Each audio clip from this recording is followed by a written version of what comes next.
Le plaisir pour nous, il est immense, il est grand, en tout cas de vous retrouver après des vacances, on va dire, plus ou moins forcées, des vacances dues à des problèmes de santé pour bon nombre de notre équipe. Et puis, il faut dire aussi que la semaine dernière, on a eu beaucoup de difficultés au plan technique, mais tout est rentré dans l'ordre. Tout le monde va bien et au niveau de la technique, les choses paraissent également se dérouler très bien. Il pleut sur Dakar. Et tout de suite, j'ai envie de savoir quel temps fait-il en Italie. Nous allons retrouver Adrienne. Adrienne, bonjour. Oui, bonjour. Nous sommes heureux de vous retrouver. Ça fait longtemps, hein? Pareil oui. Pour moi. Alors nous retrouvons notre public et voilà. Vous allez nous dire quel temps il fait là-bas, à Milan? Il fait beau. Hier, on était à 20 degrés. Oui, il fait très beau. Aujourd'hui, il fait très beau et on est quand même à 25 degrés. C'est bon, c'est super. C'est bon. OK. Oui. Alors, je parlais des problèmes de santé des uns et des autres. Ça va bien chez vous?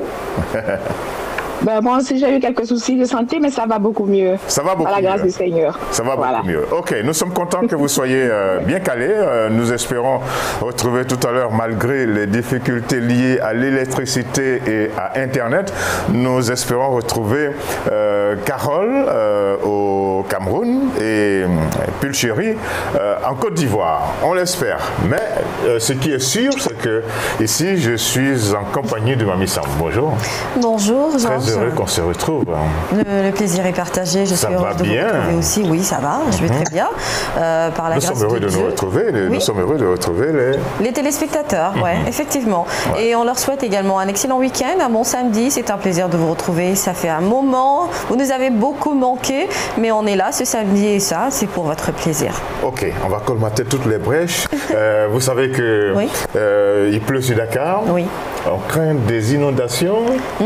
Mais ça, c'est l'actualité au Sénégal. Je veux dire, en saison hivernale, c'est vrai que les gens sont confrontés à beaucoup de difficultés liées aux inondations, malheureusement. On aime la pluie, mais malheureusement, à Dakar, quand il pleut, ce n'est pas le beau temps. Ouais. Et des fois, quand on regarde où sont construites certaines maisons, on dit, ah, mais pourquoi on a construit ces maisons-là sans avoir fait tout ce qu'il faut comme aménagement, voirie, canalisation, etc. Oui, c'est vrai que ça, c'est une très grande problématique que les gens n'acceptent pas très souvent. Mais réellement, il y a des gens qui bâtissent leur maison dans un espace qui est justement... Ou bien on leur permet de bâtir. Voilà, on le leur permet, effectivement, on le leur permet.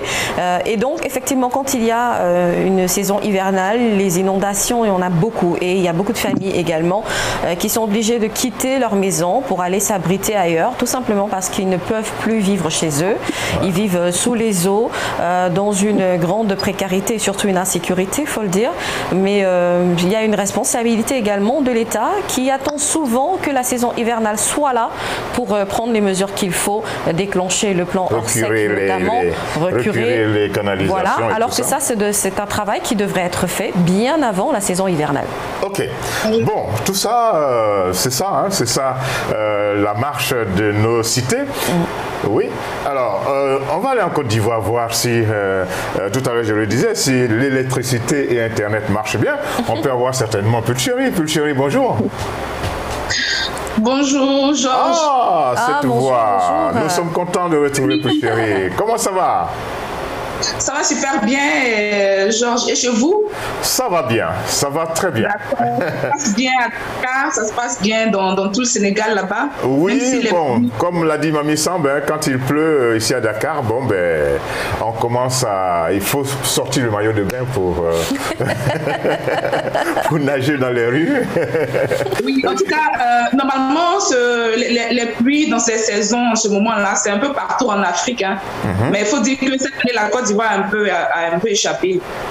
Cette année, on dirait qu'il n'y a pas eu de grandes difficultés. Oui, on n'a pas eu de difficultés cette année. On dit merci à Dieu, quoi. Parce que là, c'est... Alors, en ce moment, il pleut également là-bas?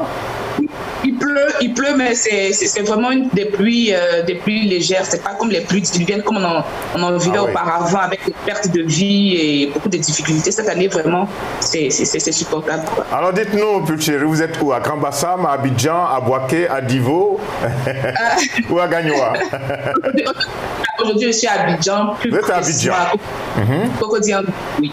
À Cocody? À Cocody. Ouais. Ok, qu'est-ce que vous avez envie de savoir sur Cocody? Bah, j'ai été là-bas. C'est vrai que c'est une ville que j'ai adorée. Cocody, j'adore. Ouais. J'adore également Marcory. Ah bon? Voilà. Et Abidjan, ouais, je connais un peu. C'est une très très belle ville. Ok. Ok, alors Pulchéri? Bonjour Pulchéri. Oui, Georges. Alors qu'est-ce qui rythme la vie là-bas à Abidjan en ce moment?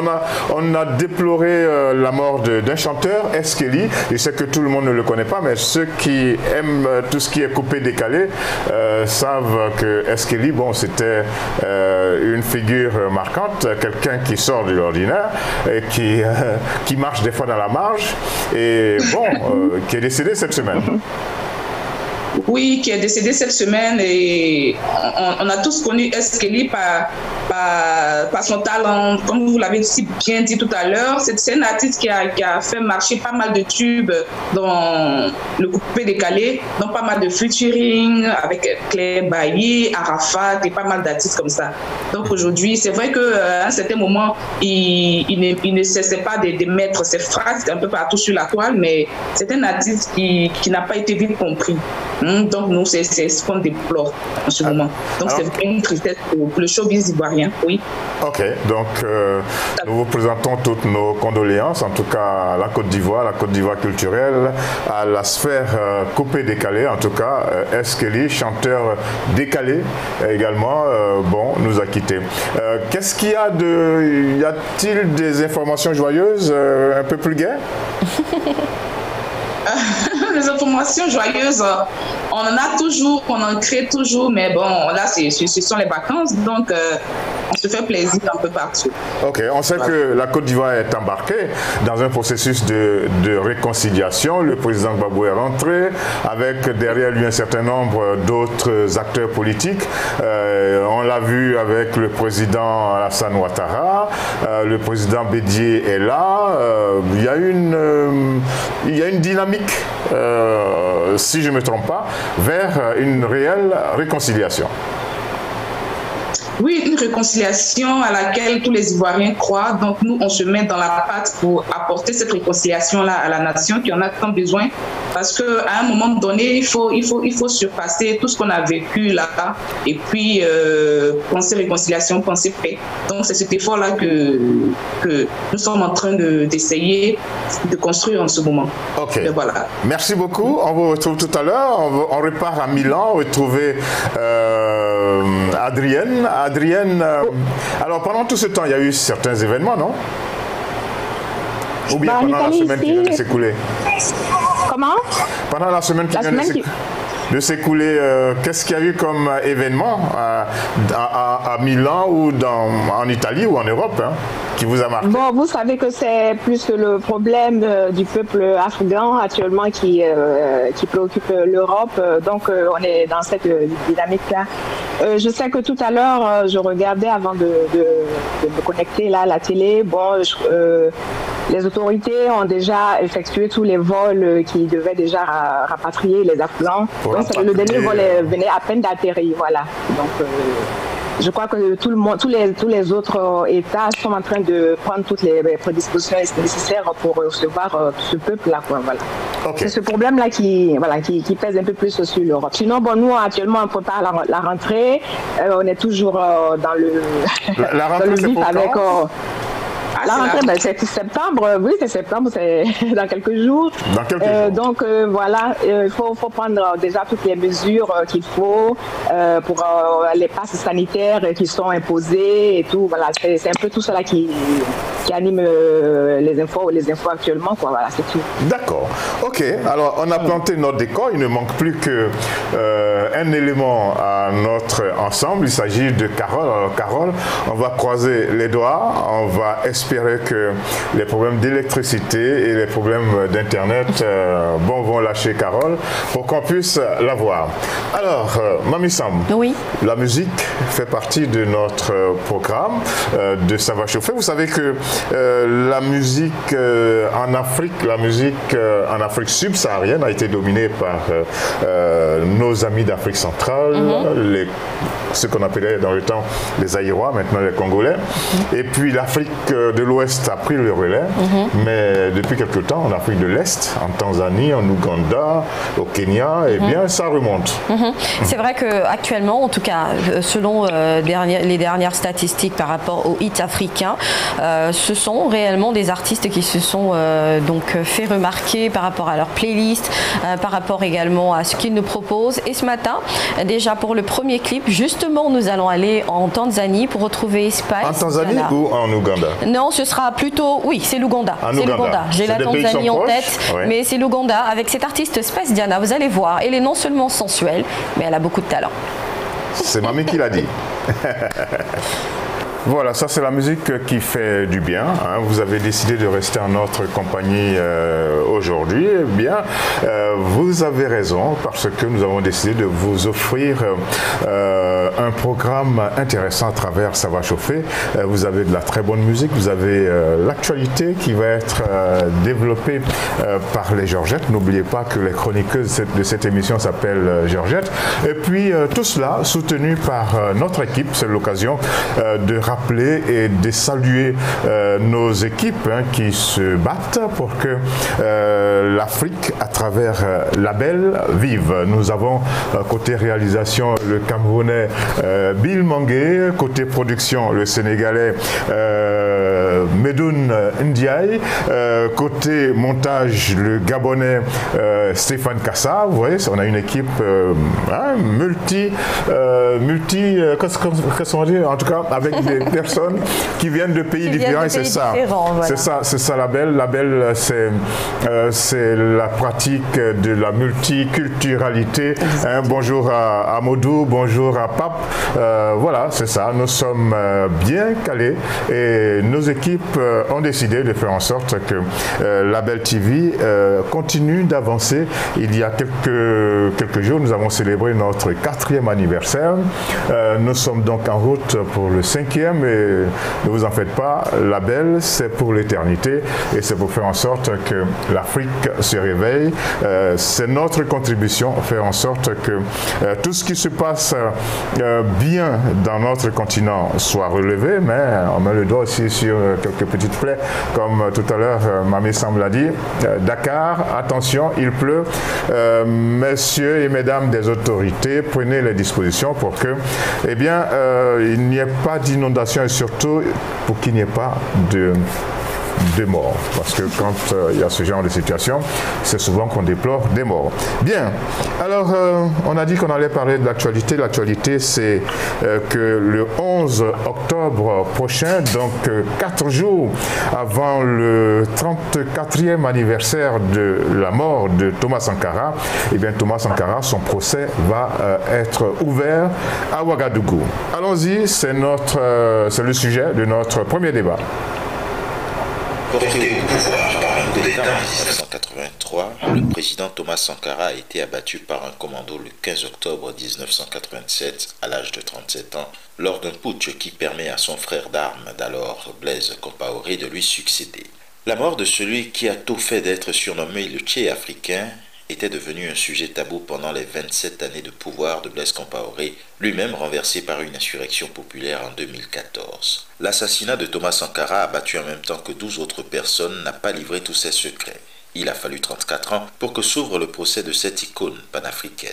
Lequel procès débutera le 11 octobre à Ouagadougou, la capitale burkinabé, selon une annonce faite ce mardi 17 août par le procureur militaire du Burkina Faso. Et il y est également mentionné que le procès sera délocalisé dans la salle des banquets de Ouaga 2000 et qu'il sera public. Il est bon de se souvenir que mi-avril, le dossier avait été renvoyé devant le tribunal militaire de Ouagadougou après la confirmation des charges contre les principaux accusés, dont l'ex-président Blaise Compaoré, 34 ans après la mort du père de la révolution burkinabé. Outre l'ancien président Blaise Compaoré, 12 autres accusés seront jugés pour complicité d'assassinat et complicité de recel de cadavres. Parmi les personnes accusées figure aussi le général Gilbert Diendéré, l'un des principaux chefs de l'armée lors du putsch de 1987, devenu ensuite chef d'état-major particulier de Blaise Compaoré, ainsi que des soldats de l'ex-garde présidentielle.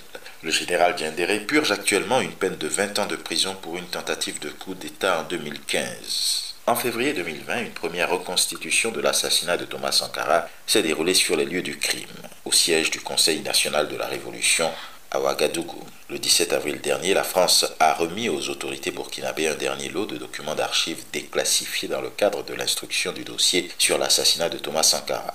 L'un des principaux mis en cause, Blaise Compaoré, vit en Côte d'Ivoire où il s'est enfui après sa chute et dont il a d'ailleurs obtenu la nationalité. À moins de se présenter volontairement devant les juges, il devrait être jugé par contumace.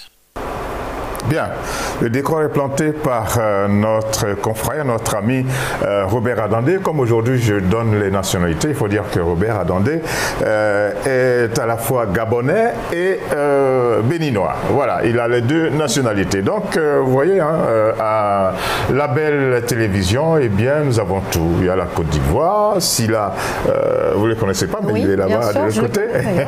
Silla est ivoirien et il est à Libreville. Je suis sûr qu'il nous suit avec ses manettes techniques en main.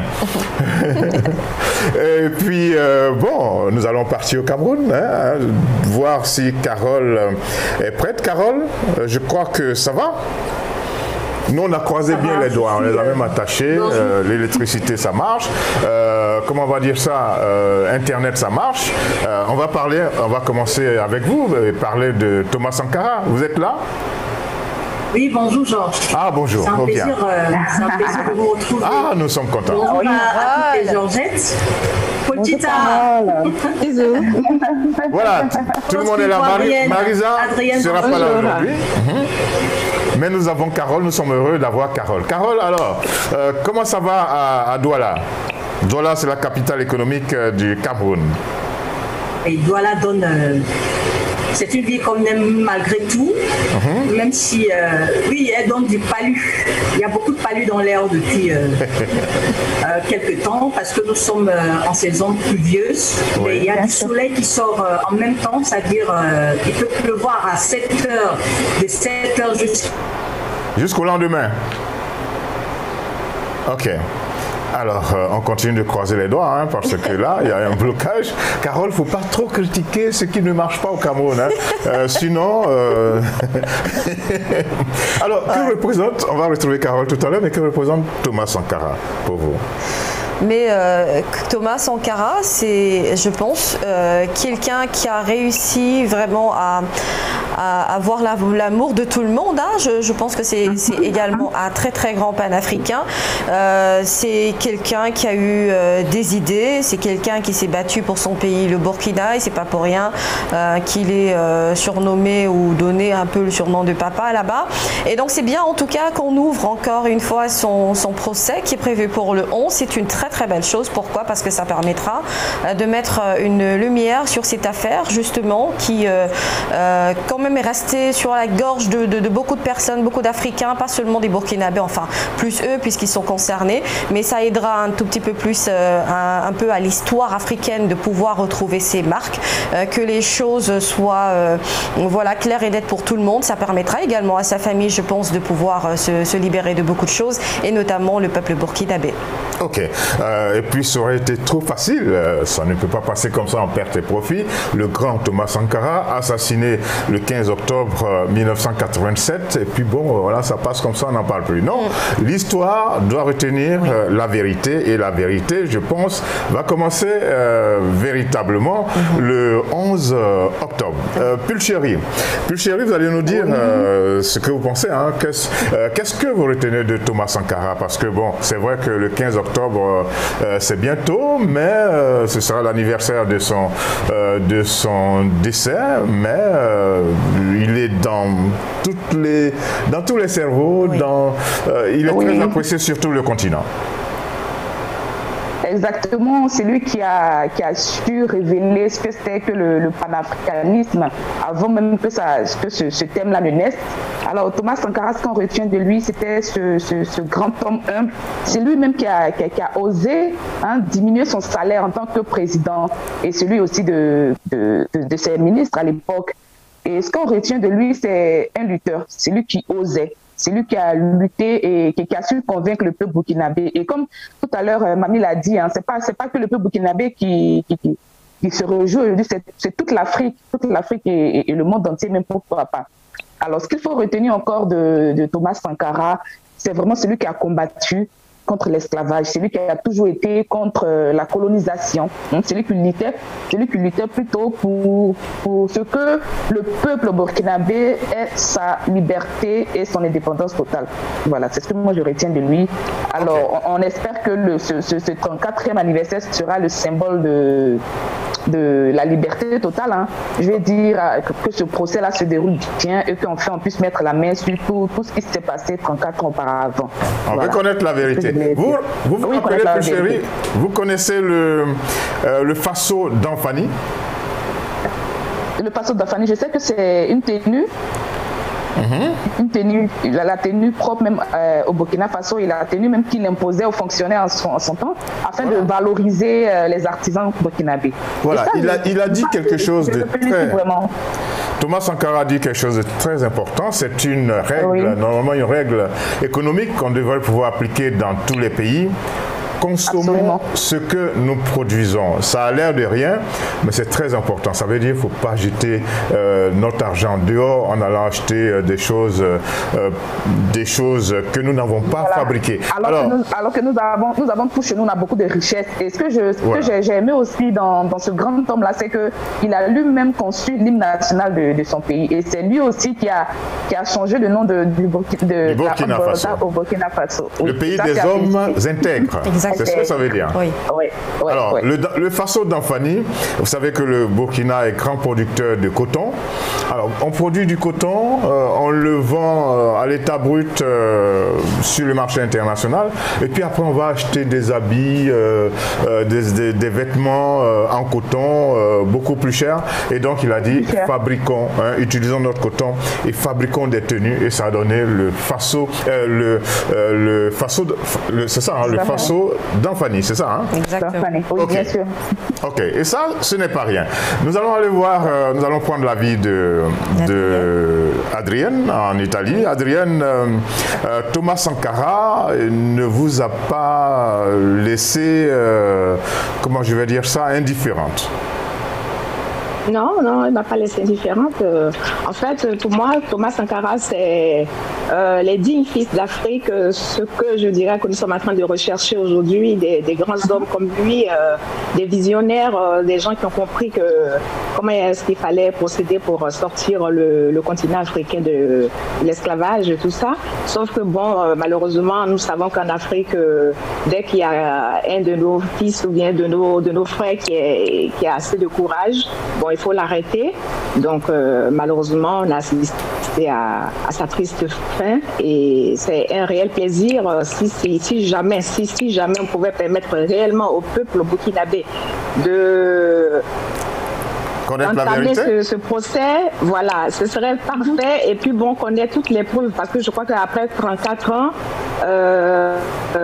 si Paris était impliqué à l'époque, c'est vraiment, j'étais très jeune encore, bon, on en parlait, mais Paris était impliqué, il y a beaucoup de témoins qui ne sont plus vivants, donc bon, il va falloir chercher pas mal de choses, mais que la lumière soit faite, et puis bon, que celui-là même, le coupable même, comme tout le monde le sait, même s'il il est bien résident en Côte d'Ivoire, qu'on fasse ce qu'on doit faire et puis bon, afin que l'empire qui le retient actuellement, qui lui donne la grâce de vivre tranquillement, aisément en Côte d'Ivoire, si on peut l'extrader, qu'il se présente et puis bon, que justice divine, justice soit faite, quoi. Moi, c'est mon point de vue. Alors, ça ne peut pas rester comme ça gratuit. Vous êtes donc pour que la Côte d'Ivoire décide d'extrader Blaise Compaoré. Ben oui, sinon ce serait trop facile. Ce serait trop facile qu'on se mette ensemble, qu'on essaie de changer l'avenir d'un peuple. Sinon, à quoi ça servit de changer le nom Haute-Volta? Sinon, ça, et puis bon, il a été le seul à jouir de tous ces, comme on appelle, de toutes ces grandeurs. Pendant 27 ans, il est resté au pouvoir et puis comme ça, non, il ne peut pas se la couler lisse. Non, il faut bien que la Côte d'Ivoire, que l'Empire ivoirien le laisse au moins au Burkina là-bas. Vous pensez que la Côte d'Ivoire va se soumettre à cette exigence? Mais c'est pour ça que je dis l'empire, puisque bon, vous savez, quand il y a un empereur, ça fait tout, ça bloque tout, quoi, voilà. Alors, si ce n'est pas fait, qu'est-ce que vous allez penser? Si la Côte d'Ivoire ne demande pas à Blaise Compaoré d'aller comparaître pendant ce procès, qu'est-ce que vous pensez, rien? Mais c'est toujours, si vous voulez, si vous voulez, je peux dire que c'est l'image terne de l'Afrique qui va continuer à être présentée, parce que même là encore, si la Côte d'Ivoire va retenir le coupable, puis bon, non, ce sera toujours l'Afrique qui ne peut pas émerger, c'est l'Afrique qui ne peut pas briller, parce que là, ce sera toujours l'Afrique avec le mensonge. Ok. Malheureusement, c'est ce que nous vivons. Je reviens sur notre plateau ici, le plateau central ici à Dakar. Juste rappeler que Thomas Sankara, à la tribune de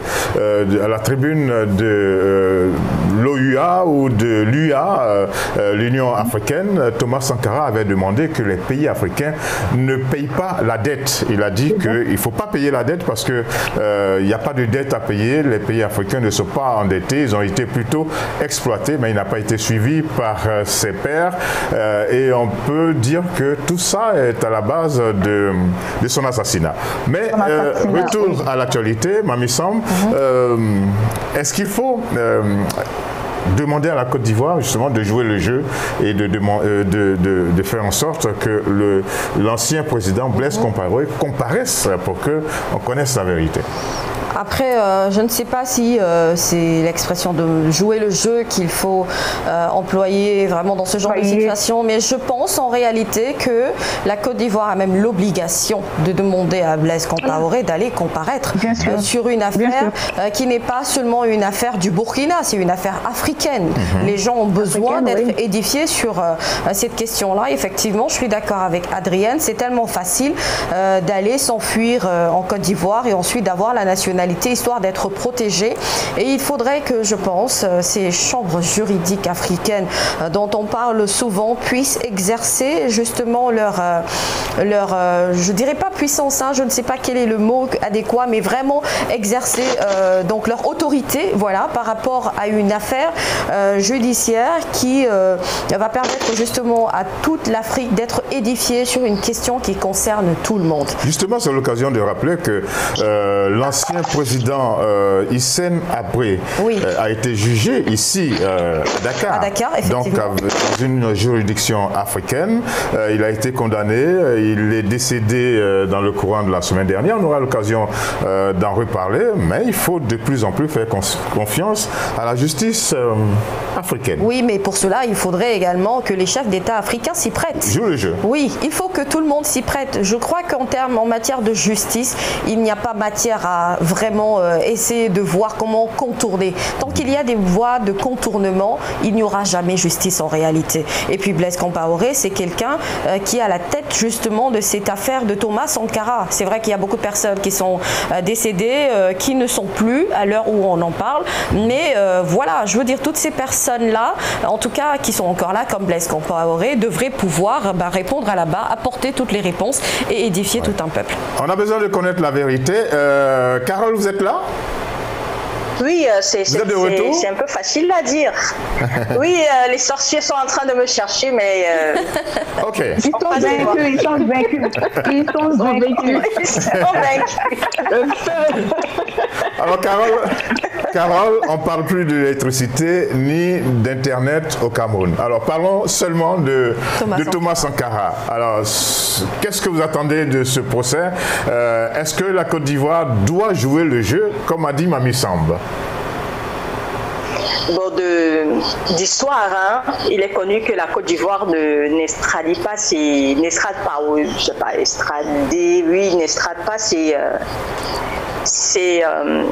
citoyens, parce que Blaise Compaoré est maintenant ivoirien. Oui, mais il est ivoirien, mais donc, il garde sa nationalité burkinabé. D'histoire, je ne sais pas si ça s'est déjà passé. Même lorsque Blaise Compaoré arrivait en Côte d'Ivoire, le président ivoirien savait très bien que cette affaire avait déjà été enclenchée, puisque l'épouse de Sankara, elle a relancé l'affaire, je pense, en 2014. Oui. Donc je pense que lorsqu'on lui donnait cette nationalité ivoirienne là, on savait très bien que le procès allait démarrer d'un moment ou un autre. Donc je pense qu'on lui a donné cette nationalité. J'ai envie de faire une petite précision, Carole. Oui, c'est pour cela que comme Adrienne fait, ça a été fait volontairement, ça a été fait. Laissez-moi vous faire une petite précision sur la nationalité ivoirienne de Blaise Compaoré. Même si la Côte d'Ivoire ne lui avait pas donné, il en avait droit parce qu'il est marié à une Ivoirienne. Donc, c'est pas un problème de nationalité, nous pensons, c'est un problème de droit. Et donc, il a beau avoir la nationalité ivoirienne, il reste burkinabé et il reste le président qui a succédé à Thomas Sankara et qui a régné sur le Burkina Faso pendant 27 ans. Il reste le président qui a mené toutes les opérations pour assassiner le président Sankara. Il faut le préciser. Vous savez, hein, je ne sais pas la géopolitique. Il y a ce que nous on voit là à la télé, il y a ce que les leaders disent publiquement, mais il y a également ce qui se passe dans les couloirs. Il y a également ce qui se dit dans les chambres à minuit entre ces présidents-là. Vous pensez que un allié de Blaise Compaoré va le laisser dans la cage des loups comme ça, la cage au lion? Non, alors je reviens, permettez-moi de revenir sur un point d'actualité. En ce moment, la Côte d'Ivoire a fait arrêter un ressortissant ivoirien, qui est ancien maire d'une ville qui s'appelle Dabou et qui se trouvait à Bamako, en tout cas au Mali. Il a été arrêté et l'on parle de plus en plus de son extradition. Et donc, la Côte d'Ivoire a demandé cela. Donc, si la Côte d'Ivoire demande que la justice suive son cours, qu'on arrête certaines personnes qui sont hors du pays, ça veut dire que d'autres pays peuvent demander à la Côte d'Ivoire de rapatrier, d'extrader certaines personnes. Donc, la Côte d'Ivoire peut-être... C'est un ancien chef d'État. Celui que la Côte d'Ivoire demande... C'est pas un ancien chef d'État, celui dont la Côte d'Ivoire demande l'extradition là, c'est un ancien chef d'État. Non, c'est pas un ancien chef d'État, mais c'est un ancien homme politique. Oui, mais ce que je pourrais ajouter... Comment? Ce que je voudrais ajouter, mais n'oubliez pas que la Côte d'Ivoire, c'est un empire et ce que commande la Côte d'Ivoire, les autres vont s'exécuter. N'oubliez pas ça, hein. Si la Côte d'Ivoire demande, on peut. Vous avez compris, Mamie Samb? Non, je dis, n'oubliez pas que la Côte d'Ivoire désormais n'est plus une république, mais c'est un empire. Donc, quand la Côte d'Ivoire demande, moi, je pense que comme en ce moment la Côte d'Ivoire est en voie de réconciliation et de paix, donc je pense que ça sera un bon projet là d'extrader l'ex-président Blaise Compaoré au Burkina pour comparaître. Mais puis chérie, toi, tu y crois? Pour faire la paix avec qui au Burkina Faso? Bon. Non, je parle de paix pour la Côte d'Ivoire. Donc je pense que le moment choisi là est... Mais ça n'a rien à voir avec la paix en Côte d'Ivoire. La paix, voilà, ça n'a rien à voir. En fait, je veux dire qu'en ce moment, comme la Côte d'Ivoire est dans une saison, est dans une dynamique de paix. Voilà, dans une dynamique de paix et de réconciliation. Donc ça serait peut-être une bonne démarche aussi de pouvoir extrader. Là, Pulchérie, la Pulchérie, c'est pas pour rien que la Côte d'Ivoire est dans une démarche de réconciliation. Ce sont les Ivoiriens qui demandent cela. C'est le peuple ivoirien qui réclame cela. Donc aujourd'hui, si comme Blaise Compaoré est ivoirien, attendons que le peuple ivoirien demande au président Ouattara d'estrader celui qui a la double nationalité. Carole, la Côte d'Ivoire n'a-t-elle pas besoin, le peuple ivoirien n'a-t-il pas besoin d'être en paix également avec le peuple burkinabé? Exactement. Et tous les Africains, parce que tous les Africains attendent que justice soit rendue. On demande que le président Blaise Compaoré, pour le moment, c'est vrai, il y en a qui l'accusent et tout, mais qu'il aille dire sa part de vérité. C'est ça que l'on demande. C'est tout. Vous avez entendu les sankaristes et les avocats de la partie civile lorsque le frère de Blaise Compaoré, je ne sais pas si ça s'appelle François Compaoré, lorsqu'on demandait, qui a lui aussi une affaire sur la tête. Oui, lorsqu'on demandait son extradition de la France vers le Burkina Faso pour qu'il vienne répondre des accusations de ses actes, vous avez vu, la France a fait marche arrière après, parce que c'est aussi un citoyen français, Et vous savez très bien les liens que la Côte d'Ivoire a avec la France. Donc, il faut aussi aller savoir si Blaise Compaoré n'a pas cette nationalité française également, pour être protégé par la France. En tout cas, moi, la France qui est également impliquée dans ce procès, parce qu'on lui demande Paris est complice. Tout ce qui se passe de cette histoire-là, justement. Tout ce qui se passe en Afrique francophone. Là, on parle quand même de quelqu'un. Oui, tout ce qui se passe en Afrique francophone, je vous écoute. Tout ce qui a l'air d'être affaire afro-africaine, etc., en Afrique francophone, eh bien, faut pas se le cacher. C'est vrai, il y a toujours le doigt de la France, et ça, il faut pas se le cacher. Oui, ce petit doigt tout noir, ce petit doigt tout noir là, que les chefs d'État africains devraient couper très rapidement. Alors, ça fait quand même, s'ils veulent. Ça fait quand même beaucoup pour les Compaoré, parce que François Compaoré, lui, il doit comparaître pour faire la lumière sur l'affaire du journaliste Norbert Zongo qui a été assassiné. Et voilà, il y a des gens qu'il ne faut pas toucher, les journalistes et les présidents. Donc, quand vous touchez à eux, dites-vous qu'un matin, on va vous demander des comptes. Donc, nous, notre souhait, c'est que le 11 octobre, à Ouagadougou, ce procès s'ouvre et que les choses se déroulent dans les meilleures dispositions, et nous souhaitons que la vérité éclate. Et pour que la vérité éclate, il faut que le président Blaise Compaoré puisse participer, comparaître dans ce procès. Alors, permettez-moi de vous proposer... J'étais en train de dire, Georges, quand j'abordais le cas de François Compaoré, j'étais en train de dire qu'il y a des sankaristes qui ont dit que dès qu'on l'extradait là, il allait être assassiné en prison. Donc, si on va assassiner le frère, oui, il allait être assassiné. Non, il allait être jugé. C'est-à-dire que par représailles, les Burkinabés allaient en finir avec lui. Non, le Burkina Faso allait prendre les dispositions pour qu'il soit jugé normalement. Si on l'extrade, il va rester où? Vous pensez qu'on va lui ouvrir les portes d'un hôtel, il va quitter de l'hôtel pour aller il va être surveillé. Il va être surveillé. Le Burkina Faso est un pays responsable. Les dirigeants burkinabés sont responsables et ils vont prendre les dispositions pour faire en sorte qu'ils viennent comparaître. Bon, c'est notre souhait. Moi, vraiment, j'espère voir cette photo-là de Blaise Compaoré qui est devant le tribunal, la salle des banquets de Ouaga 2000. J'ai vraiment envie de voir cette photo-là. Ok. On attend. Sur le banc des accusés, à côté des 12 autres coalitions. Voilà. On attend donc le 11 octobre et on espère que ce sera parti pour que la vérité soit dite. Et nous, à notre niveau, c'est vrai, nous avons décidé d'en parler. Nous allons peut-être en parler encore le 11 octobre, en parler le 15 octobre, parce que c'est l'anniversaire du décès de Thomas Sankara. Thomas Sankara, il ne faut pas l'oublier, c'est c'est une grande figure.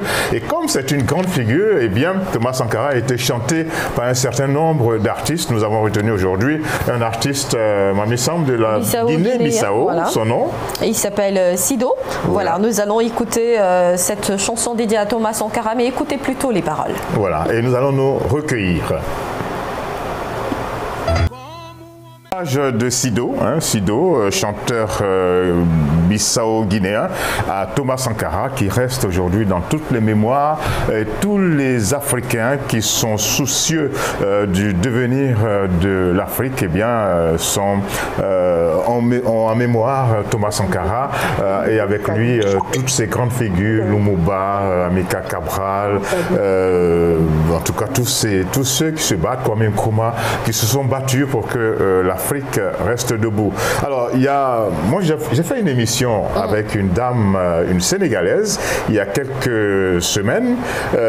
C'est vrai, elle a dit qu'à l'époque, on a eu de grands leaders, mais ces leaders-là, on les a retrouvés un peu seuls, en pointe, ils ont eu raison trop tôt.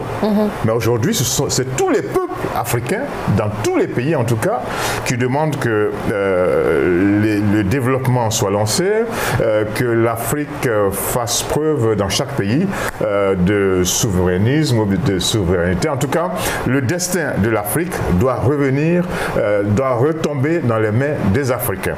On aura l'occasion de revenir sur ce procès et sur l'anniversaire de la mort de Thomas Sankara, mais maintenant, on reste avec vous pour voir l'actualité culturelle. Voilà l'actualité culturelle avec notre zigzag culturel. Prenez bien rendez-vous avec les événements qui vont se dérouler sur le continent, suivis des gags. Vous allez bien rigoler. Il faut prendre bonne note. L'Algérie, parent pauvre du 7e art maghrébien. Bien que le pays puisse se targuer d'être le seul sur le continent africain à avoir remporté une palme d'or au Festival de Cannes, avec Chronique des années de Brest de Mohamed Larda Amina en 1975, ses productions sont beaucoup moins célébrées aujourd'hui que celles du Maroc ou de la Tunisie. Un manque d'exposition comptant réparer la 14e édition du Festival du film francophone d'Angoulême, qui se tient jusqu'au 29 août, en mettant cette année l'Algérie à l'honneur. En plus de la compétition, d'autres cartes blanches, une sélection d'une quinzaine de films algériens a été élaborée en partenariat avec l'Institut du monde arabe IMA à Paris. Après 2 éditions matérialisées, le prix d'art Enrique Gross continue son pari de rendre hommage aux talents artistiques exceptionnels qu'offre le continent africain, et ce, malgré les conditions difficiles dans lesquelles les jeunes artistes professionnels travaillent, surtout en cette période de pandémie mondiale liée au coronavirus. Pour cette 3e édition, les candidatures sont ouvertes jusqu'au 17 septembre. Les inscriptions au Enrique Gross Art Award 2022 sont gratuites et se font actuellement en ligne via le formulaire de candidature disponible sur le site du dit prix. Les candidats éligibles sont notamment ceux qui pratiquent l'art visuel depuis au moins 5 ans et qui sont capables de présenter un corpus cohérent. Au terme des candidatures, le comité de sélection se prononcera sur une liste restreinte de 20 artistes maximum.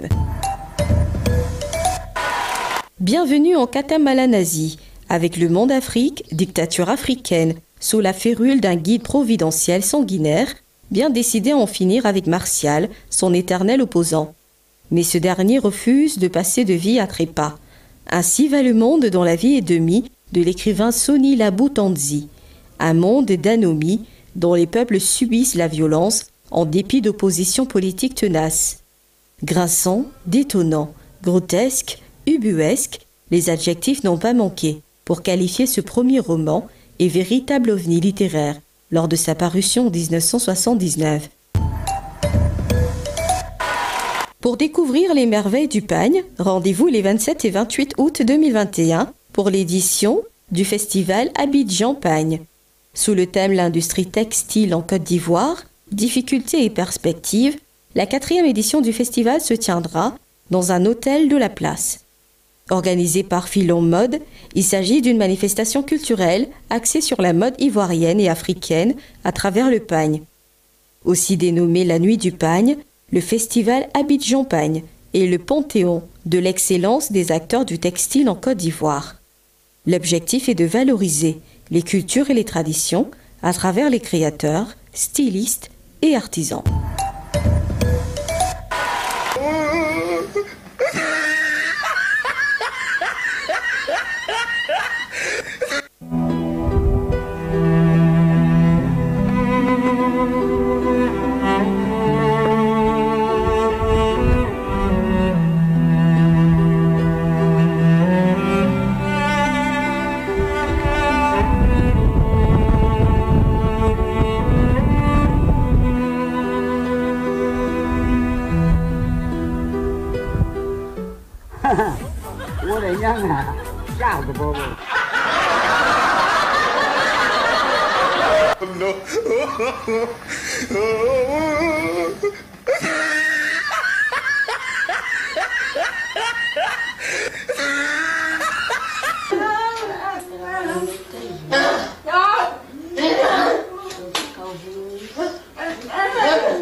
En tout cas, c'est terrible, hein, être muette et se disputer pour un homme. Vraiment.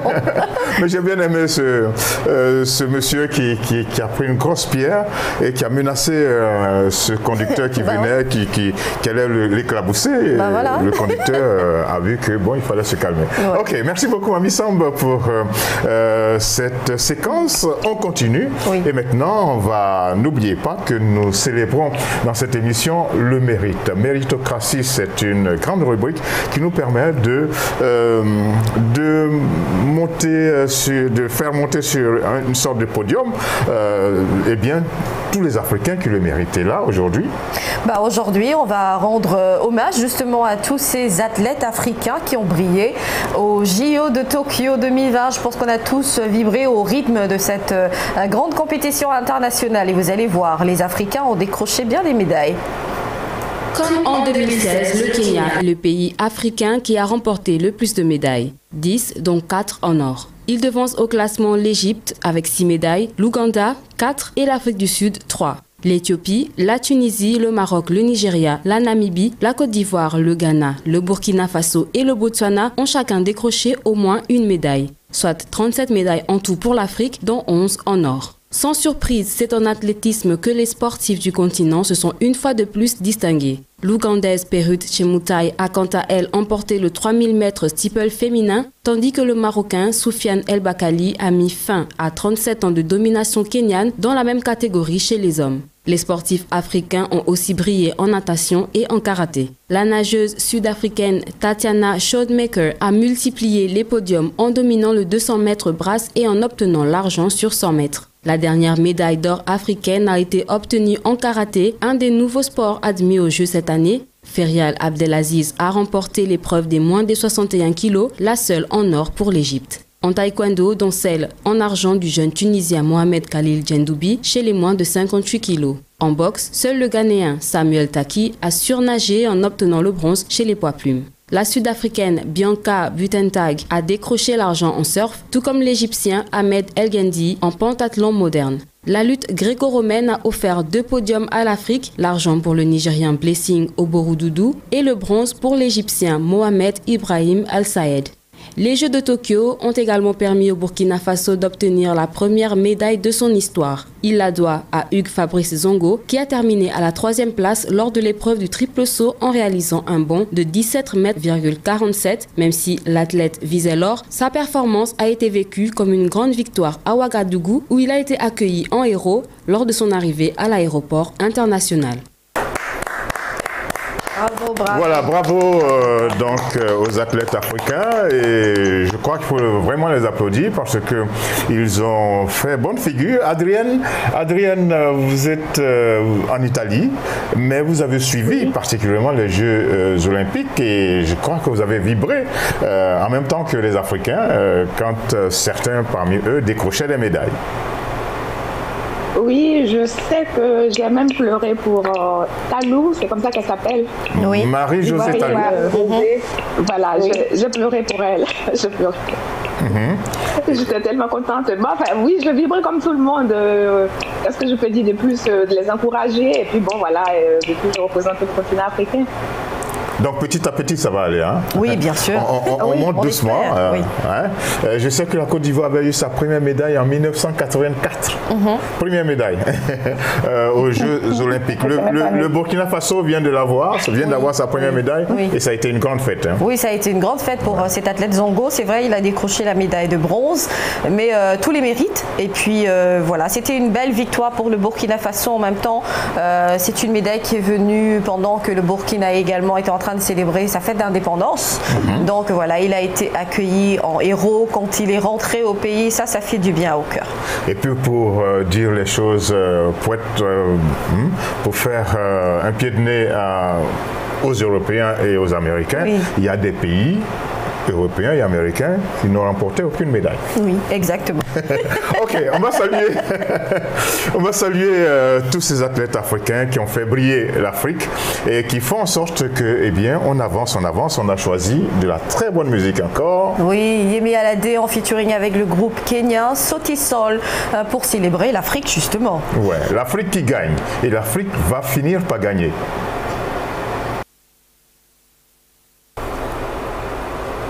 Quand le Kenya et le Nigeria se mettent ensemble pour célébrer l'Afrique, c'est toute l'Afrique qui vive, n'est-ce pas? En tout cas, bravo encore à toutes ces étoiles sportives africaines qui ont fait honneur au continent et nous sommes sûrs que dans des meilleures dispositions, sans les difficultés du coronavirus, on aurait certainement fait bien mieux.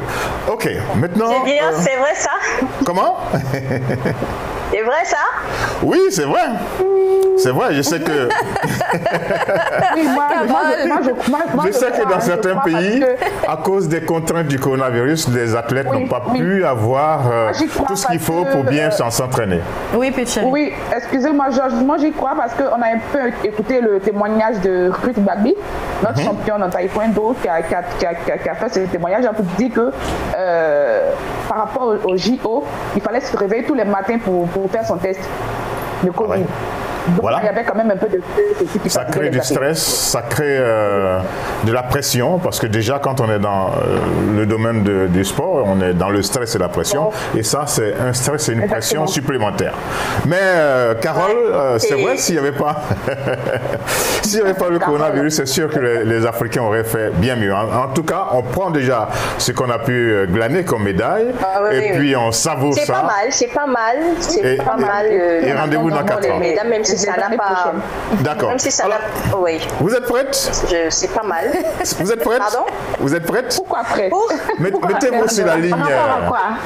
La ligne de départ? De départ. Oui. Hein? Nous allons aborder... C'est un sujet explosif, ça. Le dernier tronçon de cette émission. Et je sais que ça va faire des vagues. Hein? Mamie Samb nous a choisi un sujet époustouflant. Non, j'ai rien fait. Étonnant. Bravo, Mamie Samb. Ok. Alors, on écoute Mamie Samb et puis on ouvre le débat après. Avez-vous déjà imaginé qu'une femme puisse quitter son mari et se mettre avec son beau-père? On dirait l'introduction d'une comédie cinématographique improbable ou d'un livre très drôle, mais ce sont bel et bien d'incroyables histoires vraies qui se déroulent en Afrique. Il est en effet difficile de trouver un adjectif pour qualifier ce type de relation. Si le mot inceste ne convient pas à ce genre de situation, adultère alors. Étant entendu que de l'attirance, on en arrive aux étapes supérieures, relations plus tactiles, plus entreprenantes.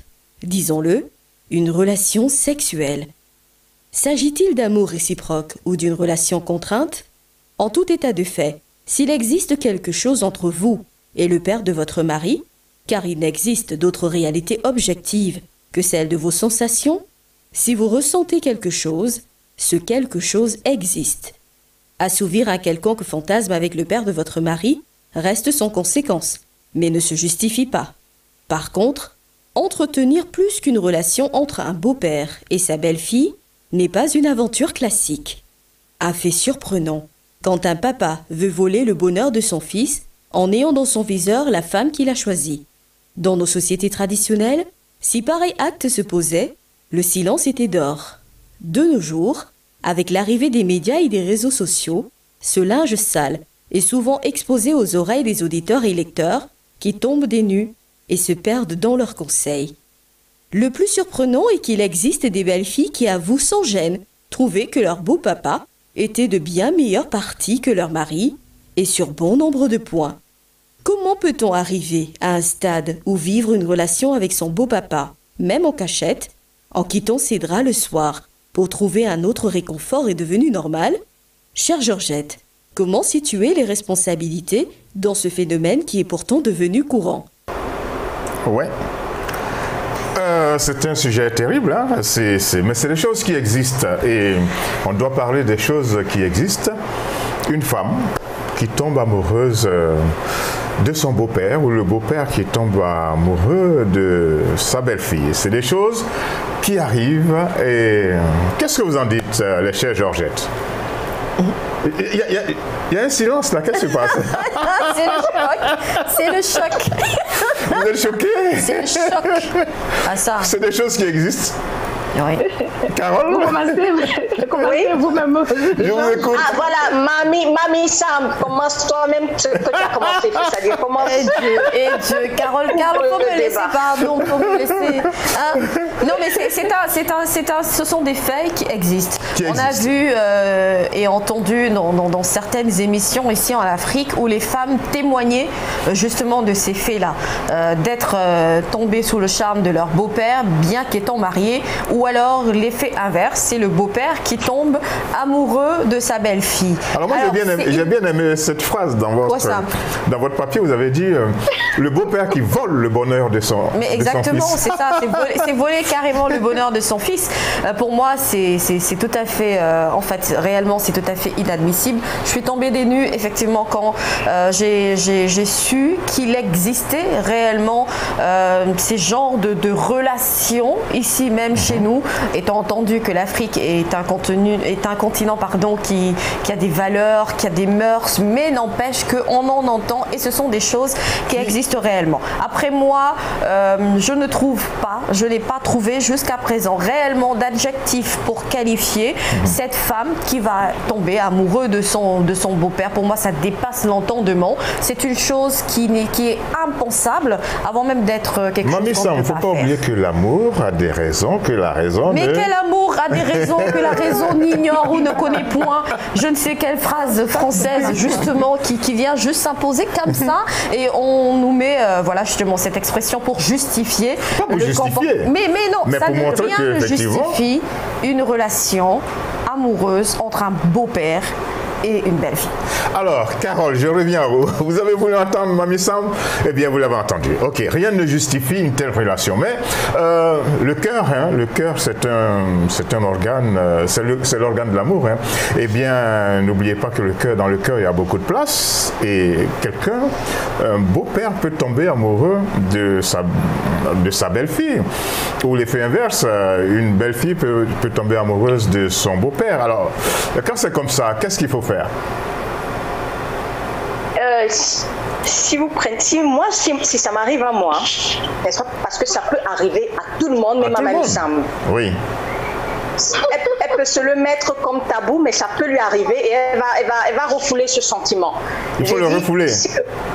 Oui, elle peut refouler parce que j'ai lu des histoires comme ça sur les réseaux sociaux où des gens, les victimes ou alors ces personnes-là demandaient les avis des internautes parce qu'elles sont amoureuses du père de leur compagnon.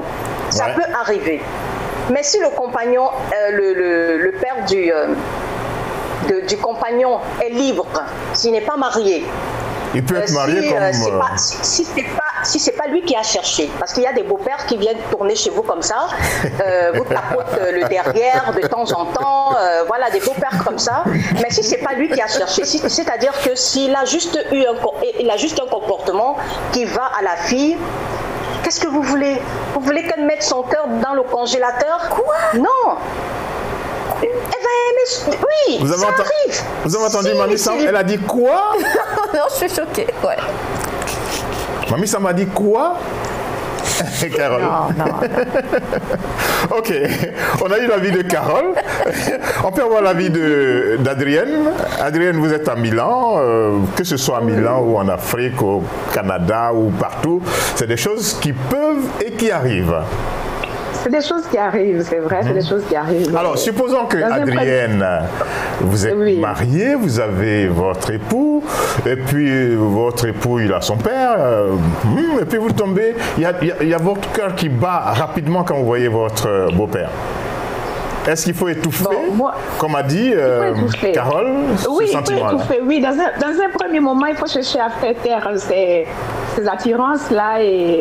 il faut tout de suite suspendre ce lien-là. En faisant quoi? En faisant quoi? En dénonçant. Moi, si c'est mon cas, si c'est à moi que ça arrive, j'en parle directement à mon époux. Comme ça, en plus, oui, bien sûr. Parce que même si tu n'en parles pas et que ça reste, quand je n'en parle pas, ça ne passe. Alors, j'imagine, Pulchéry, un monsieur avec sa femme, il pense que sa femme, en tout cas sa femme est bien, jolie, tout et tout, et il pense que le danger est dehors, alors que le danger est là, tout près, le beau-père qui vient rendre visite à son fils, et puis voilà. Il y a des choses bizarres comme ça qui arrivent. Ok, chacun a son avis sur la question, mais n'oubliez pas que c'est des choses qui peuvent vous arriver, donc il faut se préparer, on ne sait jamais. Oui, mais quand ça arrive, on ne sait jamais. On ne sait jamais. Alors, il faut chercher à se faire suivre par des médecins. Alors les gens viennent.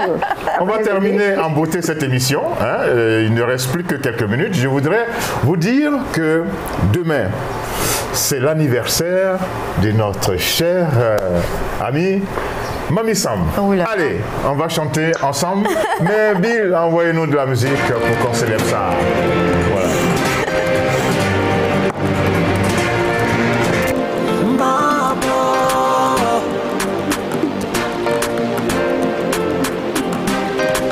And if you on the beat. Bus being a good one, then it's in a tail at day. Must be I bought up, yow rek dara du la fay. Dégg naa ñuy wax naan bés tuutut borom rek lay tolloo. Yow dundal 111 ans, happy birthday. Happy birthday. Tey sa bis la happy birthday. Happy birthday. Nanga happy birthday. Bés bi nga juddu woon moo dellu si ñu lay ndokkale amoo lu ko gën a rëy fekke nga ko kon nañ ko célébrer bi ma yeewal laa ko gis ci sama Facebook mani toogaay amatul. Voilà, joyeux anniversaire Mamie Samb. Nous souhaitons que vous soyez en bonne santé, que le bonheur vous habite et que toutes vos entreprises soient marquées du sceau du succès. Adrienne, un petit mot à Mamie Samb? Je n'ose pas lui faire la bise parce que c'est interdit maintenant. Gros bisous, bon compleanno comme on le dit ici en italien, et puis voilà que toutes les plus belles choses du monde, voilà, tout ce que tu recherches, que tu sois exaucé. Voilà, merci beaucoup. Que le Seigneur te bénisse, voilà. Merci beaucoup, Mamie Samb. Joyeux anniversaire, bon anniversaire. Et nous allons nous quitter. Le temps qui nous est imparti est arrivé à son terme. Nous avons été très heureux de nous retrouver au niveau déjà de Ça va chauffer, au niveau de toute notre équipe de production, de réalisation, notre équipe technique, et puis au niveau de nous et toute l'Afrique, parce que nous savons que nous sommes suivis au Sénégal, en Côte d'Ivoire, au Ghana, au Togo, au Bénin, au Gabon, au Cameroun, un peu partout. Merci beaucoup. Merci à vous. Et puis on va se quitter en bonne musique, n'est-ce pas? Oui. Bonne musique très, avec très bonne Safari. Musique. Oui, voilà. C'est une nouveauté, d'ailleurs, une exclusivité que vous allez regarder tout de suite sur Label TV. Merci toutes les filles pour tous vos vœux. Merci à vous, Georges. Merci à nos téléspectateurs. Voici Safari, Excuse My Jonge. Ok. Au revoir et à bientôt.